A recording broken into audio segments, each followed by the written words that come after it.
嗨，大家好，我是躺平叔，今天是2020年5月26号。這一期咱們繼續聊聊伊朗，聊聊波斯，聊聊中東局勢。今天是美國和以色列對伊朗進行混合治療的第88天，也是哈梅内伊升天的第88天，同時也是穆杰塔巴哈梅内尔音信全无、人间蒸发的第88天。88这個數字在中國象徵着吉利，這個好數字啊。那麼就在第88天，波斯的局勢可以說是叫一波五折啊。每天都有變化。就在第88天，美國和伊朗以及中東那麼多王爺國正在談的不亦樂乎的時候，一邊在釋放說協議有望達成，諒解備忘錄，談着談着，結果那邊打起來了。特朗普先是掄起了大錘，又輕輕放下。那今天他也拿換小錘子錘了一下。所以說波斯局勢咱們還有的看。歸根結底，雙方這個目標很難達成，南轅北轍。一個是毛拉政權，這個伊斯蘭革命衛隊叫保命，一個是要簽一個偉大的協議，你說怎麼弄？所以是極限博弈啊！最近幾天，尤其是特朗普周末在白宮加班，自己兒子的婚禮都沒能去參加，說明這個情況比較危機，比較緊急。同時，我也認為這特朗普被伊朗給耍得夠嗆。我個人認為，特朗普完全可以處理得更游刃有餘，從從容容。結果顯得有點這個連滾帶爬、屁滾尿流的。怎麼說？你說你兒子婚禮，而且是大周末的，你去抽個半天去參加一下，又能怎麼着？朗子呢是給他擱一邊，等着。所以說從心理上，特朗普就處在下風。博弈就是這樣。所以我說特朗普不停地被朗子耍。不斷有消息說美國和伊朗即將達成停戰協議，但兩國似乎不希望外界對此有過高期望。美國總統特朗普稱，美伊要麼達成偉大的協議，要麼拉倒。伊朗外交部證實，兩國已就大部分問題達成共識，但並不意味着即將達成一紙協議。特朗普星期一，就是昨天5月25號，在社交媒體上寫道，伊朗的協議要麼是一項偉大而有意義的協議，要麼就沒有協議。他會跟失敗的奧巴馬政府達成的災難性伊核協議截然相反，那項協議為伊朗獲得核武器鋪平了道路。不，我不會達成那樣的協議。說實話，我也希望特朗普能成功，你能達成一個更好的協議。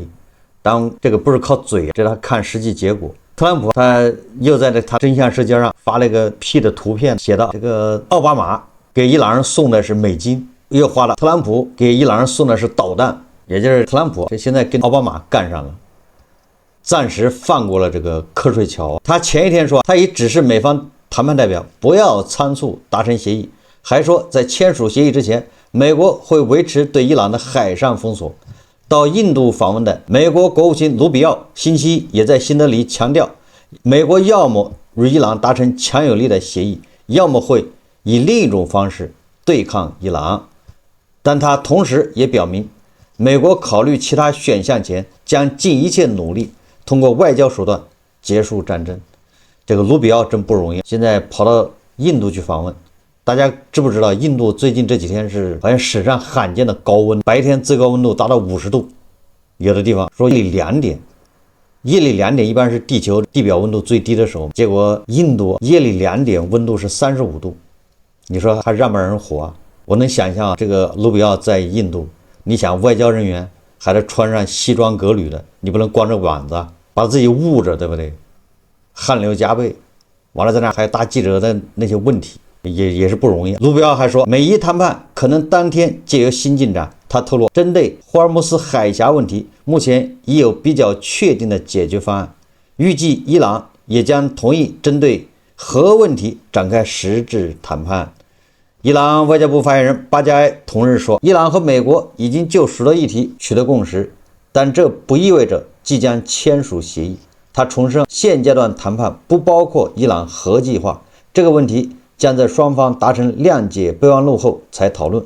此外，備忘錄草案也不包括霍爾木茲海峽管理權的具體細節，因為海峽的管理是沿岸國家的事。他還說，伊朗暫沒計劃派團前往巴基斯坦或安排巴方代表團來訪。美國匿名官員告訴路透社，伊朗原則上同意開放霍爾木茲海峽，作為交換，美國將解除對伊朗的海上封鎖，並處理伊朗的高濃縮鈾。但伊朗媒體稱，由於美國阻撓一些關鍵條款，包括伊朗要求解凍資產的訴求，協議仍有可能告吹。巴加星期一也指出，以色列可能試圖破壞美伊談判。以色列總理內塔尼亞胡星期天說，他和特朗普一致認為，與伊朗最終達成任何協議都必須可徹底消除核威脅。以軍總參謀長扎米爾也說軍方已準備好隨時可恢復對伊朗作戰。話音剛落，這個內塔尼亞胡不是昨天緊急跟特朗普打電話嗎？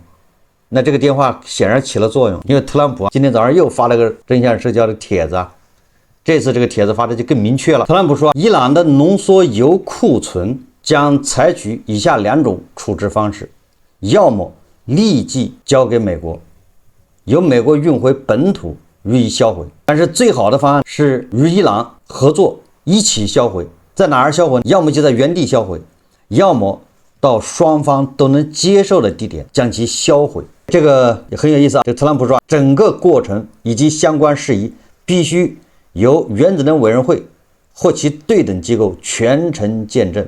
特朗普對伊朗的核濃縮鈾庫存提出明確的要求，要麼你就給我，也不要，我只是拉到美國本土給它銷毀。任何銷毀都會在國際原子能委員會或者對等機構的監視下、見證下解決。要麼拉到美國銷毀，要麼在美國和以色列、美國和伊朗雙方都認可的地點。有人就說了，俄羅斯，那看美國同意不同意，還有以色列。但是最近有人傳言有可能要拉到大國來銷毀，或者是大國派人跟美國一起在伊朗原地銷毀，這個可能性是有的。因為大家還記得特朗普以前發過一個帖子說目前只有2個國家有這個技術可以把核塵埃給處理了。這2個國家，一個是美國，一個是大國，這是特朗普自己說的。當然了，這些都是傳言特朗普，我覺得他的要求不算過分，能夠達到美國和以色列的這個底線，要麼原地銷毀嗎？要麼拉到美國來銷毀，或者拉到某大國。如果退一步吧，拉到俄羅斯。問題是俄羅斯不一定有這個能力去處理地下這個廢墟裡面的那些濃縮鈾，濃縮鈾到底什麼狀態都不知道。那這個伊朗人能答應嗎？顯然的吧，至少目前伊朗人是不可能答應的。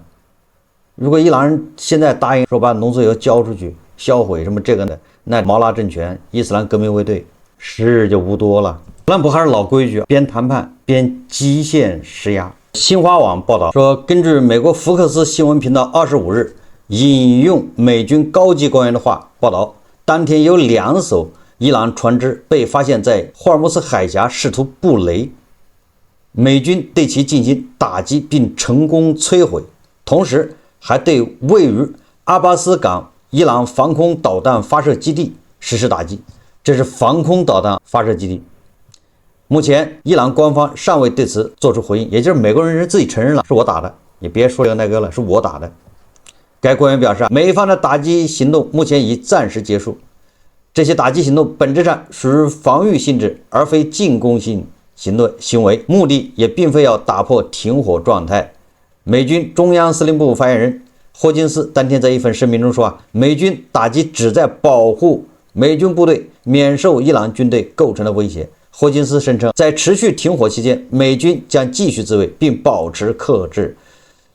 伊朗法爾斯通訊社報道這一消息時稱，美軍承認違反停火協議。根據伊朗多家媒體報道，當地時間25日深夜，阿巴斯港傳來3聲爆炸聲，原因不明。霍爾木茲海峽沿岸的西里克和賈斯克兩地也傳出類似爆炸聲響。邁赫爾通訊社稍後報道，局勢得到控制，無需擔心。伊斯蘭共和國廣播電視台記者後續在阿巴斯港現場報道說，當地局勢正常。該市所屬的霍爾木茲干省政府正在進一步調查。社交媒體消息顯示，伊朗伊斯蘭革命衛隊海軍2艘快艇25日晚遭到美軍戰機襲擊，多人死亡。作為回應，伊朗方面向阿曼灣的美國軍艦開火，美軍隨後對阿巴斯港東部進行空襲，伊朗防空系統啟動，但目前整體局勢相對平靜。什麼意思？就是特朗普一面對伊朗施壓，一面先說我們95%已經達成了，還有一些細節有的是敲定，顯得好像馬上谅解備忘錄就要簽了，而且說這塊是5月24號簽，後來又說不着急，我們要簽就簽個偉大的協議，我們不可能簽個像奧巴馬那樣的協議。今天又說的，你必須要把这個濃縮鈾交出來，要麼交給美國銷毀，要麼美國和伊朗雙方在伊朗銷毀，或者挪到雙方同意的第三國去銷毀。說着是吧，就掏出小錘子捶一下。那這就是特朗普的風格。為什麼特朗普会有這變化呢？實際上這裡面恐怕跟這個內塔尼亞胡的電話是有關係的。這個內塔尼亞胡堅持要求先談核問題，這是先決條件，必須讓伊朗人對核這個有先行動作。首先要承認不搞核武器，第二個把鈾庫存、濃縮鈾的設施必須要有所動作，銷毀之後，美國才能採取下一步動作，比如解凍什麼資產、解除制裁等等。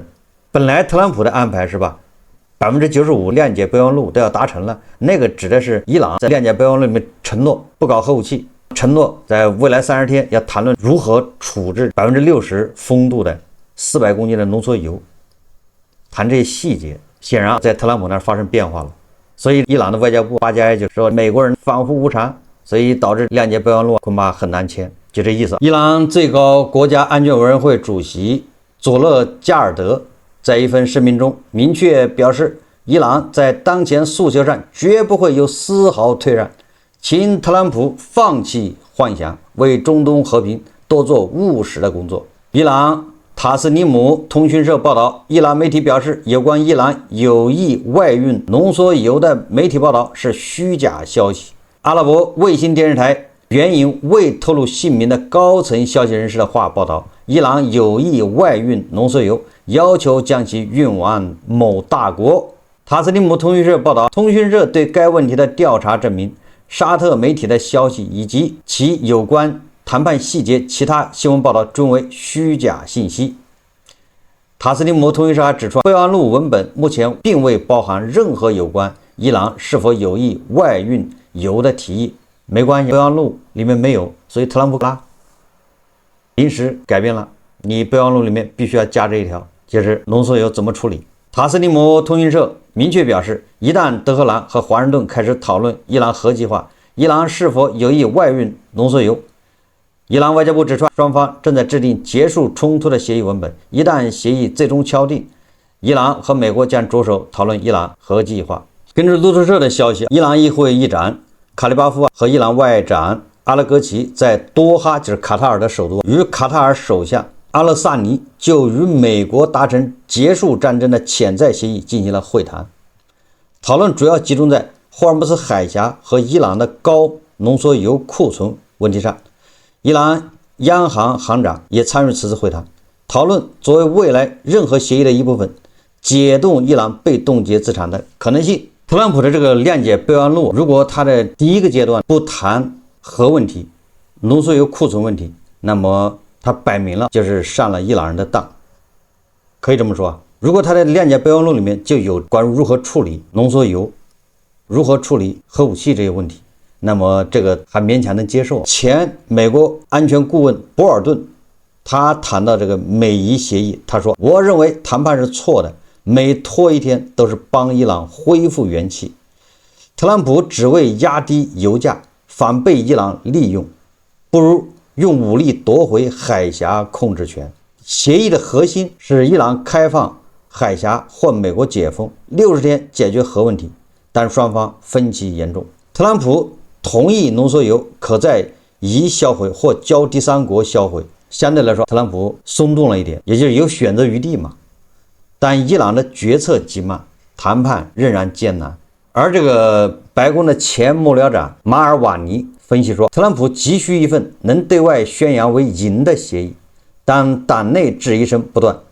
伊朗的策略是不求贏，只求生存，也就是毛拉政權革命衛隊，人家是為了活下來。當然了，他嘴上說是贏，贏了好幾次，贏麻了，但是他本質上他是要求活，所以要拖到美國中期選舉，屆時不滿的共和黨選民可能直接棄票，讓共和黨付出代價。米爾斯海默他說，特朗普稱伊朗協議完成95%，但米爾斯海默報內情，說以色列及戰爭鷹派猛烈施壓，要求先摧毀伊朗全部核能力，運出440公斤的濃縮鈾。伊朗堅持先停火、解凍資產與解除制裁。核問題，霍爾木茲海峽與黎巴嫩3大死結纏鬥，協議瀕臨崩盤。也就是不到最後一刻，不到簽字，你都不要說這個諒解備忘錄馬上要成了。退一步說，你就是簽了字，可能也沒用，最後恐怕還要大打一頓。關於霍爾木茲海峽，伊朗人就開始玩文字遊戲了。伊朗現在說，我們不會在霍爾木茲海峽收通行費。別搞錯了，也說外界產生了極大的誤解，說伊朗也在霍爾木茲海峽攔路收費，這是錯誤的。我們伊朗沒打算收費，我們收環境保護費。你船在這過，污染環境了，環境治理不要錢嗎？所以說準備跟阿曼商談，怎麼樣對這個路過霍爾木茲海峽的船徵收環境污染費，大概就這意思。人家換個名詞啊，還有要收服務費，什麼意思？我給你帶路，我給你救援，我给你送矿泉水，這都是要收服務費的。那有人就說，你這還合理的？我享受你服務，我給錢沒毛病。但是一旦收服務費，不好意思，那就是叫强买强卖。你不你享受不享受服務，你都得交錢。這口子这样一開，那大家都這麼玩。所以說這個伊朗人在這玩文字遊戲。首先他要本來這是個國際水道，他要據為己有，變成他們家的，先宣示主權，這是他們家的。第二個呢，人家就叫巧立名目進行收費。你協議裡面說的不能收通行費，那可以不收通行費，咱就收環境保護費。你要說到時候協議上寫了不能收環境保護費，那我收服務費。你協議上寫了不能收服務費，那好，咱們就收別的費。總之是找借口，巧立名目。所以你这協議就必須說不能簽，不能收任何形式的費用，也不能對這種路過霍爾木茲海峽的進行任何管理，無權干涉。所以你協議必須得簽死了。所以霍爾木茲海峽就比較複雜了，到時候看怎麼扯這個事情。所以我覺得核心焦點實際上就是400公斤的60%的濃縮鈾，那東西就像領土一樣，給你了我就沒了，給我了你就沒了。特朗普也很有意思啊，根據媒體報道說，諒解備忘錄談到一半的時候，要談成的時候，特朗普突然給沙特、卡塔爾、阿聯酋、巴林這些就是王爺國打電話。特朗普要求作為完成與伊朗當前停火協議的交換條件，海灣國家必須支付巨額溢價。這個溢價指什麼東西呢？就是海灣國家不是迫切要打通霍爾木茲海峽嗎？因為霍爾木茲海峽這玩意受阻，影響最大的是海灣這個王爺國嘛，它石油運不出去，東西運不進來，影響太大。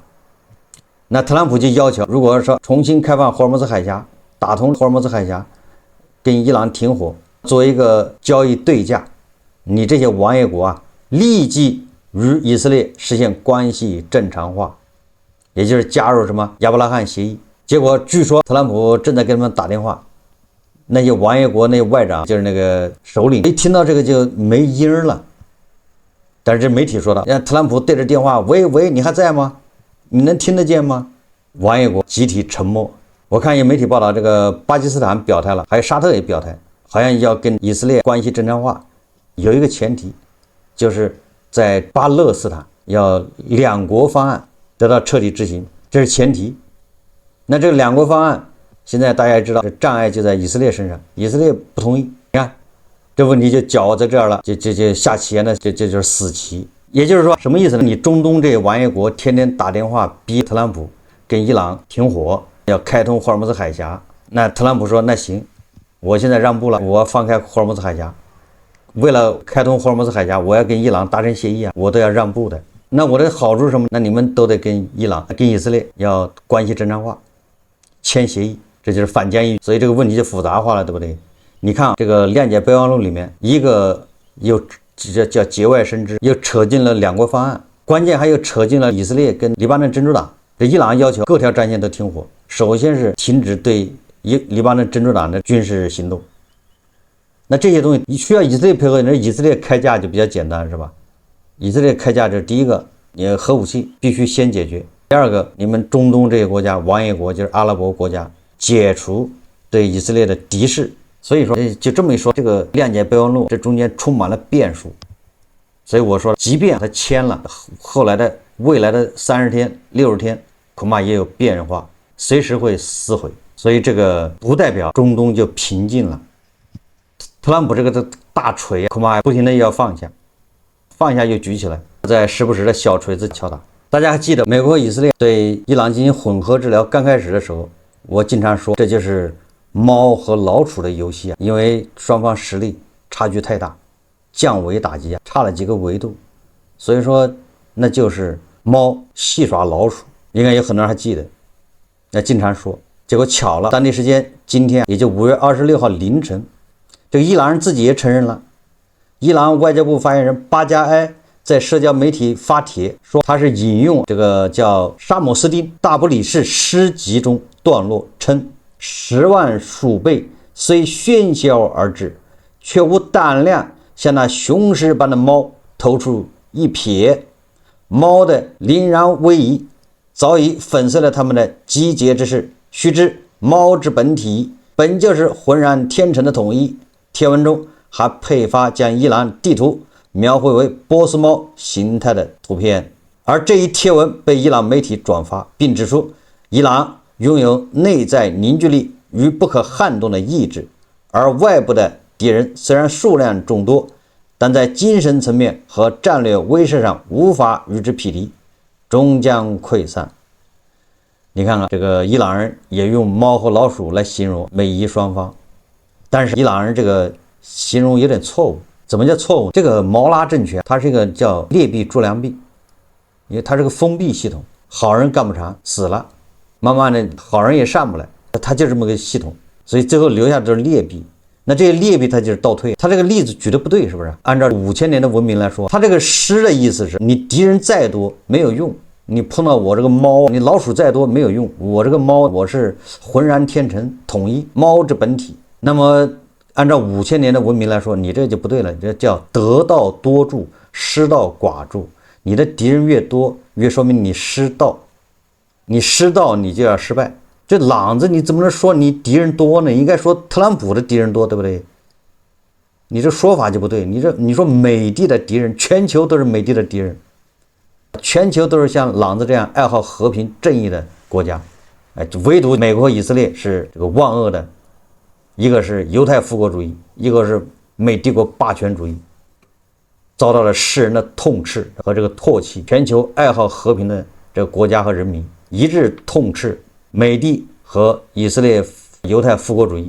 你怎麼把自己搞得說伊朗的敵人多，敵人都是鼠輩，是不是？你這個有點反了，是吧？所以說朗子的宣傳部門得趕緊得把胡一靜老師請過去進行指導。外交就是把敵人搞得來，朋友搞得多多的。你這朗子怎麼把敵人還搞得多多的，朋友搞得沒了？你不跟地保學？說實話，這個毛拉政權朗子，我也不能說它是全球最邪惡的這種政權，最邪惡的這個為什麼？因為它是政教合一，它這種政體，它這種叫輸出伊斯蘭革命是為它的使命，這已經決定了它是要與世界文明為敵的這麼一個。總之，他要建立一個他們教義中的那種理想國，這個和現行的文明是相悖的。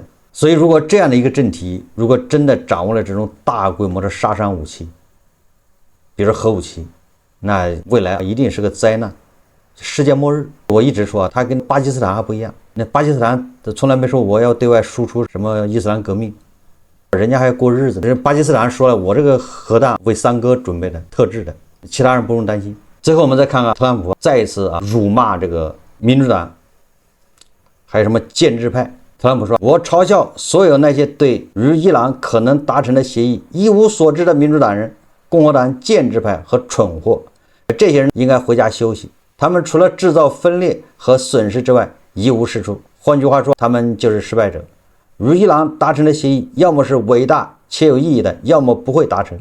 這將與奧巴馬政府談判達成的聯合全面行動計劃災難性協議截然相反。那個協議為伊朗獲取核武器鋪平了直接而公開的道路。我絕不會達成那樣的協議。但是我認為，我現在把話放這兒。特朗普，你跟朗子達成任何漂亮的協議，完美的協議都沒有用，你必須要把衛隊盡可能的削弱。如果把衛隊給顛覆了，那是最好的。如果衛隊不能顛覆，你盡可能的削弱了衛隊的這個實力，這樣讓朗子的穿西裝的這些人說話能管用。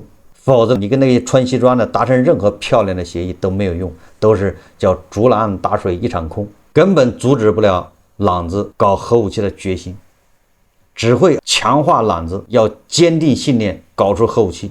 所以這個時候任何綏靖、懷柔都是搬起石頭砸自己的腳，除惡務盡。好在後面還有一個以色列在盯着，因為以色列人知道核武器一旦搞出来，他們第一個倒霉，所以他們不可能拿這個開玩笑，也不可能拿這個做交易，所以以色列人一定在裡面起到發揮作用。我們拭目以待。好，這期節目咱們就聊到這裡，感謝大家收看。如果喜歡我的節目，歡迎訂閱轉發，也可以在下方留言評論，謝謝大家。